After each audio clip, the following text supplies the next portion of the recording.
రేపు ఆయన ఇక్కడ ఇల్లు కూడా లేదు, విజయవాడలో కానీ గుంటూరులో కానీ ఈ ప్రాంతంలో ఎక్కడ కూడా ఆయనకి ఇల్లు లేదు. శుభ్రంగా ఏదో ఎవరో ఇచ్చిన ఇంట్లో ఉంటున్నాడు ఆయన తాళం వేసుకుని ఆయన సొంత రాష్ట్రం వెళ్ళిపోతాడు ఈ ఎలక్షన్ అవ్వగానే. ఎక్కడైనా సొంత రాష్ట్రం తెలంగాణ, హైదరాబాద్లో ఉంది ఆయన ఇల్లు, ఇక్కడ ఎక్కడా లేదు ఆయనకి. ఎప్పుడు వాళ్ళు తాతలు కట్టినది ఎక్కడ నారావారిపల్లిలో ఉందేమో కానీ నాకు తెలియదు. జగన్మోహన్ రెడ్డి గారు చక్కగా ఇల్లు కట్టుకున్నారు, ఇక్కడ ఉంటున్నారు, ఇక్కడి నుంచి పాలన చేస్తున్నారు. అట్లాగే ఈ ఎన్నికల్లో ఓడిపోతానని ఖచ్చితంగా తెలుసు చంద్రబాబు నాయుడికి. దాంట్లో అందుకే ఇల్లు కట్టుకోలేదు. ఇక్కడ ఈ ఎన్నికలు ఆఖరి ఎన్నికలు చంద్రబాబు నాయుడికి, ఆయన పనికి మాలిన బుద్ధి లేని కొడుకు లోకేష్కి ఈ చివరి ఎన్నికలు.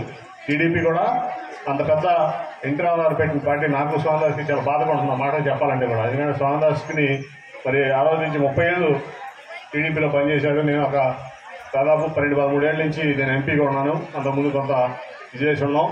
అయినా కూడా కానీ బాబు కొడుకులు చేసేటువంటి అదవ పనులు, చెత్త పనుల వల్ల పేద ప్రజలకు దూరం అయిపోయింది టీడీపీ.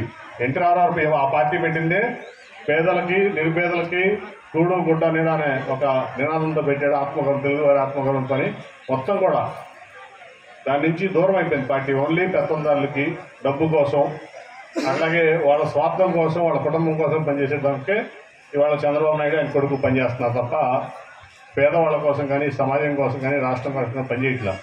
ఎందుకంటే మీరందరూ బాగుంటే ఈ రాష్ట్రం బాగుంటుందని భావించేటువంటి వ్యక్తి జగన్మోహన్ రెడ్డి గారు. చాలామంది అంటారు ఈనాడు పేపర్లోనో, జ్యోతి పేపర్లోనో, టీవీ5 న్యూస్లోనో అభివృద్ధి లేదని. మీ అందరూ బాగుంటే మీ సంతోషం, మీ సుఖం, మీ ఆనందం, మీ యొక్క పిల్లలు బాగా చదువుకుంటే దానికంటే అభివృద్ధి ఏముంటుందని నేను అడుగుతున్నాను. మానవ అభివృద్ధి కంటే ఏ అభివృద్ధి ఎక్కువ కాదు. మానవ అభివృద్ధి మీరందరూ అభివృద్ధి చెందితే, మీ జీవితాలు బాగుంటే, మీ జీవన శైలి మెరుగుపడితే, మీ పిల్లలు బాగా చదువుకుంటే ఏ ప్రాంతమైనా, ఏ రాష్ట్రమైనా బాగుంటుంది. దాంట్లో మరి ఇవాళ జగన్మోహన్ రెడ్డి గారు చేస్తున్నటువంటి కార్యక్రమాలు నిదర్శనం. కాబట్టి ఆయన నిలబెట్టుకోవాలి. మనం 175 జగన్మోహన్ రెడ్డి గారు గెలవాలి.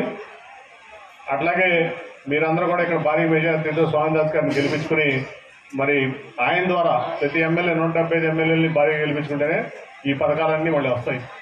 ఈ పేదలకి ఒక పెద్ద దిక్కుగా జగన్మోహన్ రెడ్డి గారు ఉంటారు.